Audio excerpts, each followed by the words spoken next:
আল্লাহর কোরআনের সবচাইতে দামি আয়াত, the greatest verse in the কোরআন।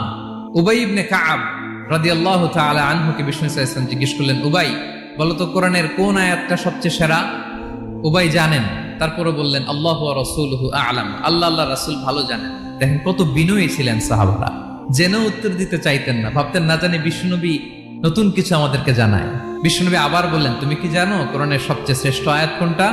এবার উবাই ভাবলেন এবার আমি উত্তরটা দিয়েই দেই। তিনি বললেন আয়াতুল কুরসি, আল্লাহু লা ইলাহা ইল্লা হুয়াল হাইয়ুল কাইয়ুম, এটা শ্রেষ্ঠ আয়াত। বিষ্ণুনবী খুশি হয়ে উবাই ইবনে কাবের বুকে একটা চাপড় মারলেন, এরকম আদরের চাপড় দিয়ে বললেন, লিয়াহনিকাল ইলমু ইয়া আবুল মুনজির, হে আবুল মুনজির, জ্ঞান এবং প্রজ্ঞা তোমার জন্য মোবারক হোক, তুমি ঠিক বলেছো। সুবহানাল্লাহ পড়ে। তাহলে এই প্রথম ইনফরমেশনটা আজকে জানলাম, কোরআনের সর্বশ্রেষ্ঠ আয়াতের নাম 6236টা আয়াতের মধ্যে থেকে সবচাইতে দামি আয়াত এটা।